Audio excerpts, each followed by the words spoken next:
Welcome to genius classes by Pradeep sir. आप सबका इस यूट्यूब चैनल पे आप स्वागत है। मैं इस यूट्यूब वीडियो में आपको क्लास 10th का जैव प्रक्रम का चैप्टर पढ़ाने वाला हूं, जिसमें जैव प्रक्रम जो है आपको 4 भागों में बटा हुआ है। यह जैव प्रक्रम जो है एनसीईआरटी का 6 चैप्टर है और इसमें आप लोग बायोलॉजी का फर्स्ट चैप्टर बोला जाता है इसको, लेकिन एनसीईआरटी जब किताब आप लोग खोलेंगे उसमें आप लोग 6 चैप्टर में ढूंढेंगे तो यह मिलेगा, है ना। अब यह जो है जैव प्रक्रम में हमें क्या क्या पढ़ना रहता है। जैव प्रक्रम में हम लोगों को जीव जंतुओं के बारे में, जीव जंतु अपना पोषण कैसे करते हैं, श्वसन कैसे करते हैं, परिवहन कैसे करते हैं और साथ में उत्सर्जन कैसे करते हैं, इन सब के बारे में हम लोग इस वीडियो में पढ़ते हैं। पादप में पोषण कैसे होता है, जंतुओं में पोषण कैसे होता है, इसमें ये दोनों चीज़ के बारे में पढ़ेंगे। उसके बाद आएगा आपके लिए पोषण के बाद आएगा आपको श्वसन। श्वसन क्या होता है फिर उसको हम लोग पढ़ेंगे। श्वसन के बारे श्वसन, फिर पादप में श्वसन, फिर जंतुओं में श्वसन, दोनों में श्वसन देखना है।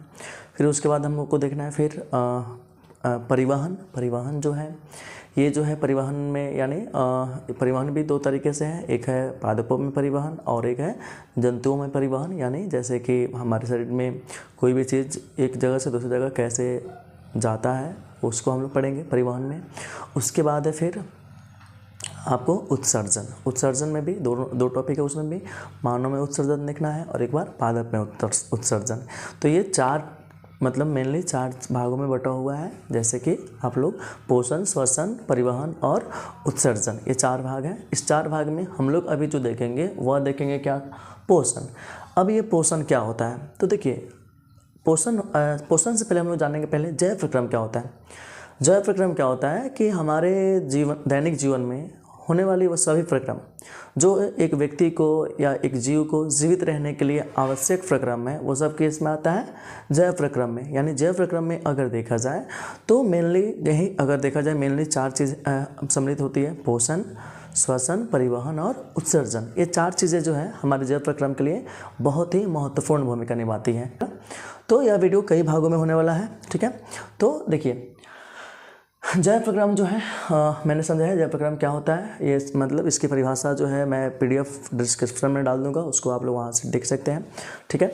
और तो देखिए यहाँ से मैं शॉर्ट ये मतलब आप चाहें तो इसको कॉपी में नोट कर सकते हैं। ये शॉर्ट PDF हो जाएगा, मतलब शॉर्ट में आपका नोट्स हो जाएगा शॉर्ट में, कि शॉर्ट में चीज़ों को कैसे याद करें और समझे कैसे, है ना। तो जैव प्रक्रम जो है क्या है आपको अच्छे से समझ में आया होगा, ठीक है। उसके बाद है जैव प्रक्रम में आता है सबसे पहले क्या आता है, पोषण। अब पोषण क्या होता है, तो हम सब जो है सारे जीव जंतु जो भी हैं वो भोजन करते हैं। अब भोजन ग्रहण कर हम लोग जो मान लीजिए भोजन ग्रहण करते हैं, अब भोजन ग्रहण करके हम लोग उस समय क्या मिलता है, ऊर्जा प्राप्त होता है। और ऊर्जा प्राप्त करके हम लोग अपने दैनिक जीवन में होने वाले कई क्रियाओं का हम लोग क्या करते हैं, पोषण मतलब करते हैं। इसी मतलब क्रिया को हम लोग क्या कहते हैं, पोषण कहते हैं। अब यह जो पोषण है ये 2 प्रकार का है, एक है स्वपोषी।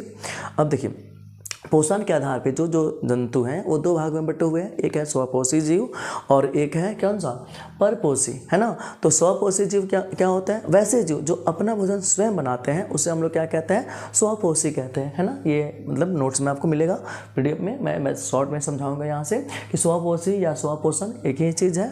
जैसे कि आप NCERT बुक लेंगे तो उसमें मिलेगा आपको स्वपोषी पोषण, या अन्य कोई बुक लेंगे तो उसमें स्वपोषण मिलेगा। तो ये 2 चीज़ें नहीं हैं, एक ही चीज़ें हैं, स्वपोषी और स्वपोषण। ये जो है स्वपोषी यानी वैसे जीव जो अपना भोजन के लिए तो किसी अन्य जीवों पर निर्भर ना रहकर अपना भोजन स्वयं बनाते हैं, उसे हम लोग क्या कहते हैं, स्वपोषी कहते हैं। जैसे में हरे पेड़ पौधे, पादप यानी पादप जगत के लगभग जितने सारे पौधे होते हैं वह मतलब देखा जाए तो क्या होते हैं, स्वपोषी ही होते हैं, है ना। जैसे आप लोग देखिए हरे पेड़ पौधे जो होते हैं वो क्या, हम लोग ऐसा थोड़ा उनको हमने खाना बनाकर और उन्हें परोसा कि हाँ ये लीजिए आम महाराज या बरगद या जो भी पीपल को हम लोग मानव ने खाना बनाया और ले जाकर परोस दिया, ऐसा तो नहीं है। वो क्या करते हैं, अपना भोजन जो है स्वयं बनाते हैं। अब अपना भोजन स्वयं कैसे बनाते हैं, तो उनमें एक आता है प्रकाश होती है, प्रकाश संश्लेषण की, जो परपोषण या विषम पोषी जीवों में नहीं होता है। इसलिए हम लोग जो है अपना भोजन स्वयं ना बनाकर हम लोग क्या करते हैं, किसी अन्य जीवों पर निर्भर रहते हैं, अन्य पादप पे, अन्य जीवों पे। लेकिन जो पादप है वो अपना भोजन क्या करते हैं, स्वयं बनाते हैं, जिसके वजह से वह मतलब किसी अन्य जीव जंतुओं पर निर्भर ना रहकर अपना भोजन स्वयं बनाते हैं, जिसकी वजह से वो जीवित रहते हैं, है ना। तो अब देखिए यही अगर देखा जाए तो हरे पेड़ पौधे पादप ये सब के सब जो है क्या है, स्वपोषी के उदाहरण है। उसके बाद आएगा परपोषण या बोलते हैं विषमपोषी। तो परपोषण या विषमपोषी क्या होते हैं, तो देखिए अब इसमें क्या होगा परिभाषा इसका कि वैसे जीव जो अपना भोजन स्वयं न बनाकर किसी अन्य जीव पर निर्भर हो, उसे हम लोग क्या कहते हैं, परपोषण या परपोषी कहते हैं, है ना। जैसे में अब आप लोग जानते होंगे, जैसे में हम लोग होंगे मानव, जंतु, पेड़ पौधे तो किसमें आएंगे, स्वपोषण में ना। तो यानी जैसे में हम लोग क्या आएंगे, जैसे में मतलब जंतु कहने का मतलब आ गया कि जितने भी सारे जानवर, मानव भी एक जंतु ही है ना। बस इसमें जंतुओं में श्रेष्ठ जंतु है। तो ये गाय, भैंस, बकरी जो भी है ये सब क्या है, परपोषी है, ठीक है। शेर, कुत्ता, बिल्ली ये सब किस में आते हैं, परपोषी या विषमपोषी में। अब यह जो विषमपोषी होता है ये देखिए अगर देखा जाए ना तो स्वपोषी के आधार पर ही परपोषी है। अगर स्वपोषी नहीं रहना तो परपोषी की कोई अस्तित्व नहीं रहेगा। जैसे में मान लीजिए हम लोग ही हैं, तो हम लोग अपना भोजन जो करते हैं वो भोजन देखिएगा, जैसे मान लीजिए आप भात खाते होंगे या रोटी खाते हैं या अन्य जो भी चीज़ें, दाल या मीट मछली जो भी हो, शाकाहारी या मांसाहारी कुछ भी खाइए, लेकिन आप लोग देखेंगे कि हम लोग जो है क्या करते हैं, एक तरह से पादपों पे यानी पेड़ पौधे से उत्सर्जित जो पदार्थ है मतलब उगाया गया, उसी को हम लोग जो है क्या करते हैं, अपने भोजन के रूप में लेते हैं। तो मानव देखा जाए तो मानव या जो भी जंतु हैं वो क्या होता है, एक तरह से दूसरे जीवों पर निर्भर है, इसलिए इन्हें हम लोग कहते हैं परपोषी या परपोषण, यानी अपना पोषण स्वयं ना करके किसी अन्य जीवों पर निर्भर रह करके उनसे हम लोग अपना पोषण प्राप्त करते हैं, और वह पोषण हमें जीवित रहने के में क्या करता है, सहायता प्रदान करता है ना।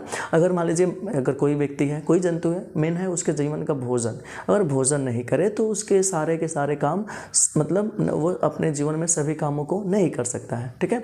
तो यह जो है परपोषण या विषमपोषण, ये जो है इसके अगर देखा जाए तो इसके 3 भाग बटे हुए हैं। एक भाग है इसका परजीवी, दूसरा भाग है मृतोपजीवी और तीसरा है प्राणी संपोषी। ये 3 भाग जो है किसके हैं, परपोषण या विषमपोषण के। यानी फिर से एक बार आप लोगों को रिपीट कराता हूँ, पोषण के कितने भाग हैं, 2। एक है स्वपोषण, परपोषण। स्वपोषण में कौन जीव आते हैं, वैसे जीव जो अपना भोजन स्वयं बनाते हैं, उसे हम लोग क्या कहते हैं, परपोषी कहते हैं। जैसे में पादप, पेड़ पौधे ये सब जो है किसके उदाहरण है, स्वपोषी के। परपोषी में वैसे जीव जो अपना भोजन स्वयं बनाकर किसी अन्य मतलब जीव पर निर्भर रहते हैं, उसे हम लोग क्या कहते हैं, परपोषण कहते हैं, ठीक है। तो ये जो है परपोषण के 3 प्रकार है, परजीवी, मृतोपजीवी और है प्राणी संपोषी, है ना। मृतजीवी या इसे मृतोपजीवी भी कहते हैं, है ना। तो आप लोगों को पीडीएफ में सारी चीज़ें मिलेगी, वहाँ से आप लोग देख सकते हैं अच्छे से। तो देखिए उसके बाद है यहाँ पे, अब देखिए परजीवी। अब ये जो परजीवी है, ये परजीवी को अब ये हम सब मतलब जो परजीवी जितने सारे जीव जंतु हैं जो दूसरे जानवर या दूसरे जीवों पर निर्भर रहते हैं, अब उनका कैटेगरी थोड़ा सा अलग होता है। कुछ पेड़ पौधे जो है मतलब कुछ मतलब प्राणी संपोषी या जो परपोषण होते हैं, ये कुछ जो है सड़े गले पदार्थों से अपना भोजन प्राप्त करते हैं। कुछ है कि एक ही जीव दूसरे जीव के ऊपर निर्भर रहता है ना। और एक है कि मतलब दोनों पे मतलब पादप पर भी और जंतुओं पर, दोनों पर निर्भर रहते हैं, उसमें हम लोग प्राणी संपोषी में रखते हैं। और एक है परजीवी का मतलब होगा कि ये अपना भोजन एक ही जीव मतलब वो भी है परजीवी, लेकिन परजीवी के ही दूसरे जीव पर क्या करते हैं, अपने भोजन के लिए निर्भर रहते हैं। जैसे कि जू हो गया, जो भी एक जंतु मान लीजिए एक छोटा सा, वो भी मतलब क्या हुआ, एक मतलब पेड़ पौधा तो कैटेगरी में नहीं है, वो भी एक जंतु है कैटेगरी में है ना। तो वह एक जंतु है कैटेगरी में, यानी वही मतलब कीट पक्षी के रूप में है, मतलब कीट के रूप में। तो ये कीड़े मकोड़े के रूप में है। तो ये जू जो हुआ, जू क्या हुआ हमारे जैसे जो आप लोग देखे होंगे, अब तो शायद जू नहीं होते हैं, बहुत कम होते हैं, लेकिन पहले जब हम लोग थे अपने स्टूडेंट लाइफ में, उस समय तो सर में बहुत सारे जू हो जाते थे, या लड़कियों में बहुत सारा जू अभी भी हो ही जाता है ना। तो देखे होंगे कि उस समय जो जू होता है वो क्या करता है कि मानव में के बालों में रहते हैं जो, यह जो है मानव के में मतलब मानव के शरीर में जो उपस्थित ब्लड है उसी को ये क्या करते हैं, चूसते हैं, और चूस करके और वो अपना क्या करते हैं, जीवित रहते हैं, अपने आप को मतलब जिंदा रखते हैं, है ना। तो एक तरह से देखा जाए तो वह भी जीव है, लेकिन एक दूसरे जीव पर निर्भर है कि नहीं है। तो वह मतलब क्या कहलाएंगे, परजीवी कहलाएंगे। उसके बाद है जोंक। जोंक आप लोग जैसे अभी बरसात का टाइम है, अभी आप लोग देखे होंगे बरसात के टाइम में जो है पानियों में या नदी तालाबों में अगर लोग जाते हैं अपने कोई काम से खेती किसानी करने के लिए, तो उनके क्या होता है, पैरों में जो जोंक पकड़ लेता है, या इसको अपने एक भाषा में ठेंगी भी होता है। जोंक ठेंगे अलग प्रकार होता है दोनों का। तो वो क्या वो भी क्या है कि वो अगर देखा जाए तो भी मतलब दूसरे जीव पे, मतलब जानवर अगर जाते हैं चरने ओढ़ने तो उनके शरीर पे, या अन्य मतलब व्यक्ति जिसके जो कि क्या करते हैं, जाते हैं खेतों में, तो उनको जो है जो क्या है, जोंक है या ठेंगे जिसको कहते हैं, वो क्या करता है, वो पकड़ लेता है और उनमें उपस्थित जो ब्लड है उस ब्लड को क्या करता है, चूसता है, और उससे वो अपना मतलब शरीर को क्या करता है, पोषित करता है, अपने आप को जीवित रखता है ना। तो ये हो गया जो जोंक। अब एक आता है ये अमरबेल। अमरबेल है पौधा, लेकिन ये भी देखा जाए तो ये एक ही पौधे के ऊपर मतलब जीव है, लेकिन परपोषी है ना। कैसे, क्योंकि ये अमरबेल जो है एक पादप का ही कैटेगरी है, लेकिन पादप में भी ये परजीवी के रूप में है। ये एक पादप या पादप जो है दूसरे पादप के ऊपर क्या करता है, अपना मतलब संसार, अपना घर द्वार बनाता है, और जो पादप पे ये अपना घर संसार बनाएगा उसको ये बढ़ने नहीं देगा, है ना। ये मतलब इसका कैटेगरी अंग्रेजों जैसा है लगभग, है ना। तो अमरबेल का जो है मतलब अमरबेल क्या करता है कि अमरबेल आप देखे होंगे जो झाड़ियाँ होती है, लत्ता जिसको हम लोग लत्ती कहते हैं, गन्ना उन्ना के खेत में, या फिर कोई बहुत बड़ा विशाल पेड़ होता है उसके ऊपर भी ये अमरबेल जो है क्या करता है, अपना संसार बसा लेता है, और उसको उसके ग्रोथ को होने नहीं देता है, ठीक है ना। तो ये होता है अमरबेल। उसके बाद आता है मृतजीवी, या इसको कहते हैं मृतोपजीवी। ये मृतजीवी या मृतोपजीवी क्या होता है, ये सड़े गले पदार्थों से अपना भोजन ग्रहण करते हैं, है ना। और ये क्या होता है, कवक, प्रोटोजोआ या विषाणु के रूप में मतलब पाए जाते हैं।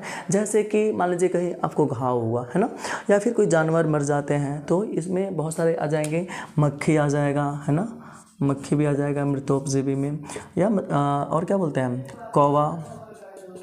कौवा लिख सकते हैं आप लोग। इसमें गिद्ध हो गया, है ना। ये सब जो है किसके उदाहरण हो सकते हैं, मृतोपजीवी के, है ना। ये क्या करते हैं, मरे गले मतलब मरे हुए जीवों को अपने भोजन के रूप में क्या करते हैं, लेते हैं, सड़े गले पदार्थों को, है ना। तो इसको हम लोग क्या कहते हैं, मृतोपजीवी कहते हैं। यानी वैसे जीव जो अपना भोजन सड़े गले पदार्थों से या मरे हुए जानवरों से प्राप्त करते हैं, उससे हम क्या कहेंगे, मृतोपजीवी कहते हैं, है ना। उसमें जो है आ जाता है कवक यानी जैसे कि आप लोग देखे होंगे, कवक जैसे पावरोटी होता है उसके ऊपर एक फंगी जम जाता है, मतलब वही एक तरह से कवक का ही रूप है। प्रोटोजोआ, विषाणु इत्यादि, और भी हो गया मक्खी, कौवा, गिद्ध, ये सब क्या करते हैं, तो अब ये अपना भोजन के लिए मरे हुए जीवों पे क्या करते हैं, उनके जो मरे हुए जीव होते हैं उनमें जो बैक्टीरिया होता है मतलब उनको खाते हैं, या फिर जो बैक्टीरिया है वो भी एक तरह से मृत जीवी हैं, ठीक है ना। वह एक तरह से आहार श्रृंखला का एक कैटेगरी है, वो मतलब फूड चेन में है वो, और हमारे पर्यावरण को शुद्ध करने के लिए शुद्ध रखते हैं। ये जो भी गिद्ध हो गए, मक्खी, कौवा, मक्खी तो नहीं, ये कौवा और गिद्ध, है ना। तो ये जो है क्या करते हैं, हमारे आसपास में मतलब शुद्धि को बना कर रखने में भी थोड़ा सा सहायता करते हैं। जैसे गिद्ध, कौवा हो गया, है ना। अगर ये मान लीजिए जैसे गिद्ध हो गया या गिद्ध तो अब तो नहीं दिखाई देते हैं, इनका प्रजाति विलुप्त होने की कगार पे है, कहीं कहीं पाया जाता है, अब थोड़ा बहुत कम, अपने यहाँ तो नहीं ही है, अपने राज्य बिहार में, ठीक है ना। तो ये जो है कौवा जो है, ये तो है, ये भी कौवा जो है भारी मात्रा में है। कौवा का तो ऐसा हालत हो गया कि बहुत सारे ऐसे देश जैसे केनिया या अन्य देश जो है इसे क्या कर रहे हैं, बहुत ज़्यादा जनसंख्या इनके होने की वजह से उनको मार रहे हैं, है ना। तो ये कौवा जो है क्या करता है, हमारे पर्यावरण को सफाई करने में बहुत सहायता करता है। जैसे कोई मान लीजिए चूहा हो गया या कोई भी मतलब पक्षी या कुछ मरा हुआ सड़ा गला चीज़ कहीं फेंका हुआ है तो उससे जो है कौवा क्या करता है, खा करके हमारे पर्यावरण को शुद्ध रखता है ना। ठीक है, उसके बाद है फिर क्या, प्राणी संपोषी, है ना। प्राणी संपोषी या इसको हम लोग क्या कहेंगे, प्राणी संपोषी, मतलब ये प्राणी संपोषी क्या होते हैं, तो ये जो है जैसे ठोस या तरल पदार्थों के रूप में अपने भोजन को क्या करते हैं, ग्रहण करते हैं, उसको हम लोग कहते हैं प्राणी संपोषी, है ना। तो प्राणी संपोषी अपने आप को जो है ये क्या करते हैं, मतलब ठोस या तरल पदार्थ के रूप में भोजन को ग्रहण करते हैं। ठीक है, मनुष्य हो गए, गाय हो गया, बकरी हो गया, अजगर, हाथी, ये सब जो है क्या है, मतलब है क्या, विषमपोषी यानी परपोषण, लेकिन वो परपोषण के किस कैटेगरी में आते हैं, तो प्राणी संपोषी में आते हैं। तो यहाँ से आप लोग को ऑब्जेक्टिव बहुत सारा पूछा जाता है, ठीक है ना। तो इसको आप अच्छे से देखेंगे, अच्छे से समझेंगे। अगर कोई चीज़ें आपको समझ में नहीं आता है तो आप कमेंट कर सकते हैं कि इसे दोबारा समझाइए, है ना। तो यह हुआ, मतलब जैसे कि मेरा PDF आप लोग देखेंगे तो PDF फर्स्ट में जो है यहाँ तक चीज़ें हैं उसको मैंने समझाया है। अब हम लोग PDF सेकेंड को फिर समझाने की कोशिश करते हैं, ठीक है।